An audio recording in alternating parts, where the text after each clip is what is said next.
नमस्कार माता भगिनींनो, ज्या माता भगिनी अंगणवाडी मुख्य सेविका ह्या पदाच्यासाठी तयारी करत आहेत त्यांच्यासाठी आनंदाची बातमी आहे।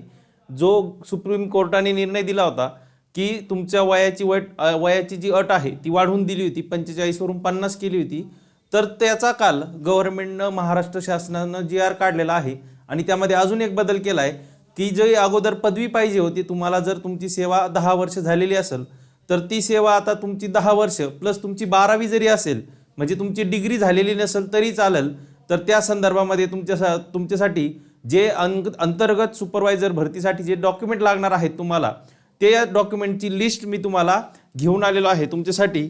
बघा तर थोडंसं प्रमोशन बघा, आपल्याकडं अंगणवाडी सुपरवायझर ज्या माता भगिनी अंतर्गत सुपरवायझर भरतीसाठी तयारी करत आहेत त्यांच्यासाठी आपल्याकडं लाईव्ह बॅच चालू होत आहे। बॅचची फीज आहे 2999 रुपये, पण जर तुम्ही 10 जुलैच्या अगोदर जॉईन केली तर ती बॅच तुम्हाला 1999 रुपयामध्ये मिळणार आहे। यामध्ये तुम्हाला तुमच्या टेस्ट सिरीज, नोट्स आणि ज्या PDF आहेत त्या सगळ्या मिळतील, plus live plus recorded lecture असणार आहेत। बॅचची व्हॅलिडिटी तुमची 6 महिने असणार आहे।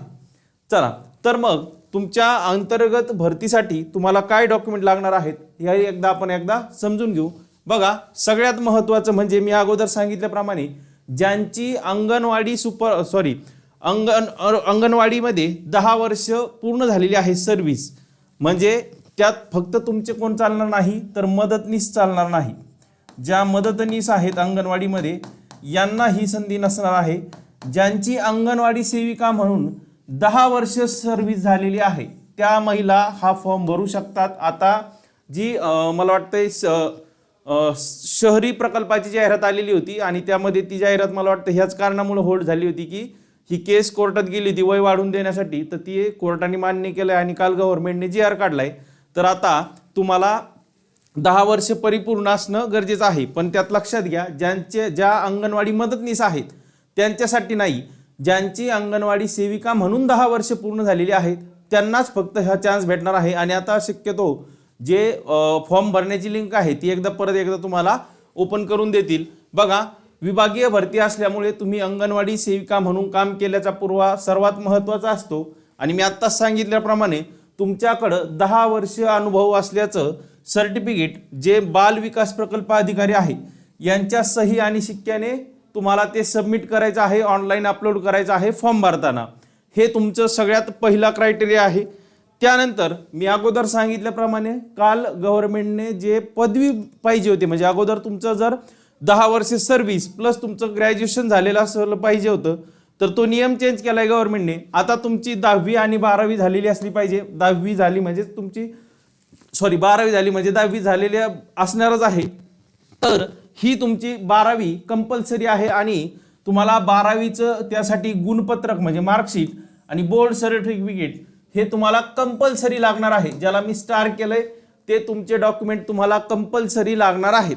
त्यानंतर तुमचं पदवी, आता हे पदवी जे आहे ते अगोदर तुम्हाला कंपल्सरी होतं, पण आता तुमचं जे ग्रॅज्युएशन आहे ते तुम्हाला कंपल्सरी नाहीये, त्यामुळे हे असेल तर अपलोड केलं तरी चालेल आणि नसेल तर काही प्रॉब्लेम नाही। फक्त 12वीचं आणि 10वीचं तुम्हाला मार्कशीट आणि सर्टिफिकेट असणं गरजेचं आहे। त्यानंतर तुमचं आहे तुम्हाला MSCIT। बघा, 10वी झाल्यानंतर आपल्याकडे बरेचसे जण त्या सुट्ट्यांमध्ये MSCITचा क्लास करत असतात। जर सर्टिफिकेट असेल तर उत्तम, पण जर नसेल तर काळजी करण्याचे कारण नाही, कारण तुम्हाला ह्या सर्टिफिकेट सबमिट करायला गव्हर्नमेंट थोडीशी मुदत देत असतं। जर तुमचं सिलेक्शन झालं आणि डॉक्युमेंटला गेले तुम्ही आणि जर सर्टिफिकेट त्यांनी मागितलं, तुम्ही जर त्यांना मुदत मागितली तर तेच तुम्हाला मुदत देतात, त्या कालावधीमध्ये तुम्हाला हे सर्टिफिकेट सबमिट करावं लागतं। पुढे जाऊया। पुढे बघा, तर तुमचे जे वैयक्तिक ओळख आहे, म्हणजे आता हे तर सगळे परीक्षेला जरी गेले तर हे डॉक्युमेंट तुम्हाला लागणारच आहे। तुमची स्वतःची ओळख काय आहे तर आधार हा तुमच्या ओळखीचा पुरावा आहे, तुमचं मतदान कार्ड तुमच्या मदतीचा ओळखीचा पुरावा आहे, तुमचं पॅन कार्ड आहे, तुमचा पासपोर्ट असेल, ड्रायव्हिंग लायसन असेल, हे तुमचे काय आहे ओळखीचे प्रमाणपत्र आहेत।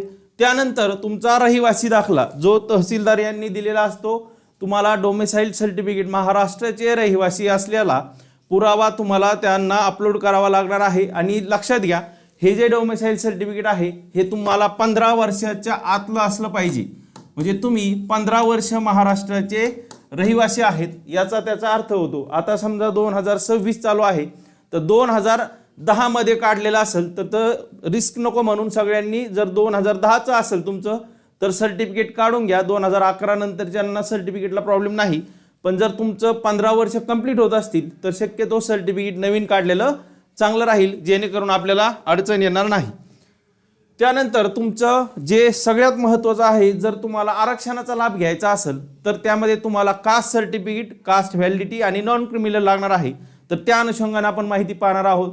बघा, तुमचं सगळ्यात महत्त्वाचं, तुम्हाला जर कास्टमधून फॉर्म भरायचा असेल तर तुम्हाला कास्ट सर्टिफिकेट असणं गरजेचं आहे, जे तुमचे उपविभागीय अधिकारी तुम्हाला इश्यू करतात. त्यानंतर तुमचं नॉन क्रिमिनल असणं गरजेचं आहे. तर शक्यतो काय करायचं, रिस्क म्हणजे जर तुम्हाला रिस्क घ्यायची नसेल तर जाहिरात येण्याच्या अगोदरचं नॉन क्रिमिनल असेल तर उत्तम, कारण त्यांनी जर ऐन वेळेस त्यांचे नियम चेंज केले तर आपल्याला प्रॉब्लेम होऊ शकतो. त्यामुळं जाहिरात येण्याच्या अगोदर 3 वर्षांचं नॉन क्रिमिनल सगळ्यांनी काढून घ्यायचं. आणि कास्ट व्हॅलिडिटी हे तर तुम्हाला काही कंपल्सरी नाही आहे. कास्ट व्हॅलिडिटी असेल तर उत्तमच आहे, पण जर नसेल तर तुम्हाला कास्ट व्हॅलिडिटी सबमिट करण्यासाठी देखील मुदत दिली जाते. त्यामुळं ह्या गोष्टी लक्षात घ्या. तुम्हाला नॉन क्रिमिलेअर जाहिरात येण्याच्या अगोदरचं आणि कास्ट सर्टिफिकेट तुमच्याकडे असणं फॉर्म भरण्यासाठी गरजेचं आहे, जर तुम्हाला कास्टमधून फॉर्म भरायचा असेल तर. आणि त्यानंतर तुमचं आहे दिव्यांग किंवा अनाथ. हे जर तुम्ही लागू असेल, म्हणजे तुम्ही जर दिव्यांग असाल, फिजिकली चॅलेंज, किंवा जर तुमच्याकडे अनाथाचं सर्टिफिकेट असेल, मग ते तुमचे संस्थात्मक असो किंवा जे घरी म्हणजे ज्यांच्या नातेवाईकांनी पालनपोषण केलंय ते तुमचे सर्टिफिकेट तुमच्याकडे असणं गरजेचं आहे. हे फॉर्म भरताना तुम्हाला कंपल्सरी लागेल. जर तुम्ही ह्या 2 कॅटेगरीमधून फॉर्म भरायचा असेल तुम्हाला, दिव्यांग आणि अनाथ, तर हे सर्टिफिकेट असणं तुमच्याकडं कंपल्सरी आहे. मी यातले डॉक्युमेंट सगळ्यात महत्त्वाचे कोणते सांगितले, तर तुमच्याकडं कास्ट सर्टिफिकेट अगदी म्हणजे फॉर्म भरताना लागणार.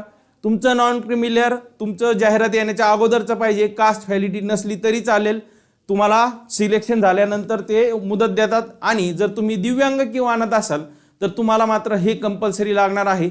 त्यानंतर मी तुम्हाला सांगितलं होतं की डोमेसाईल सर्टिफिकेट जे आहे ते 15 वर्ष व्हॅलिड असतं. जर 2011च्या अगोदरचं कुणाचं असेल तर काढून घ्या, रिस्क नको. त्यानंतर पुढे जाऊया आपण. बघा, लहान कुटुंबाचे प्रतिज्ञापत्र हे तुम्ही तुमचं सेल्फ अटेस्टेड केलं, म्हणजे स्वतःच्या हाताने लिहून दिलं की माझं कुटुंब हे व्यक्ती आहेत, तरी ते चालतं. त्यानंतर तुमचं लग्न झालेलं असेल आणि लग्नानंतर जर तुमचं नाव बदललं असेल, म्हणजे आता जनरली काय होतं मुलींच्या बाबतीत की अगोदर आपल्या वडिलांचं नाव असतं आपल्या मार्कशीटवर वगैरे, आणि लग्न झाल्यानंतर आधार कार्डवर मिस्टरांच्या इकडचं आडनाव येतं, मिस्टरांचं नाव येतं. तर हे जर बदल झालेले असतील तर तुम्हाला त्याचं गॅजेट लागणार आहे, किंवा तुमचं मॅरेज सर्टिफिकेट हे कंपल्सरी आहे. ह्या नावात बदल झालेला असेल तर ही गोष्ट तुम्हाला लागणार आहे. त्यानंतर तुमचा अलीकडच्या काळातील फोटो आणि तुमची सही. आता फोटो आणि सही ही तर सांगण्यासारखी गोष्ट नाही आहे. आपल्याला कळतं की आपण एकदम समजा 6वी 7वीचा फोटो तर अपलोड नाही करायचा, म्हणजे अलीकडच्या काळातील, म्हणजे एक समजा साधारण 2-3 वर्षापूर्वी, जेणेकरून आपल्या चेहऱ्यामध्ये जास्त बदल झालेला नसतो. तर तुम्हाला फोटो आणि तुमची सही अपलोड करायची आहे फॉर्म भरताना. तर शेवटी पुन्हा एकदा प्रमोशन करतो. बघा, आपल्याकडं अंगणवाडी सुपरवायझरसाठी 10 जुलैपासून बॅच चालू होणार आहे. 2,999 रुपये त्याची फी आहे. पण जर तुम्ही 10 जुलैच्या पूर्वी प्रवेश घेतला तर तुम्हाला 1,999 रुपयामध्ये ही बॅच उपलब्ध होणार आहे. ज्यांना प्रवेश घ्यायचा असेल त्यांनी आपलं उत्कर्ष इन्स्टिट्यूटचं ॲप्लिकेशन डाउनलोड करा. तुमचे काही डाऊट असतील तर हा जो नंबर आहे ऑफिसचा 9793924141 यावरती तुम्ही संपर्क साधू शकता. ह्या बॅचमध्ये तुम्हाला live plus recorded lecture, test series, notes दिल्या जातील आणि तुमचे काही डाऊट्स असतील तर ते डाऊट्स देखील सॉल्व्ह केले जातील. ह्या नंबरवरती तुम्ही संपर्क साधायचा आहे. पुढच्या माहितीपर व्हिडिओमध्ये नक्की भेटू. चला, बाय सगळ्यांना.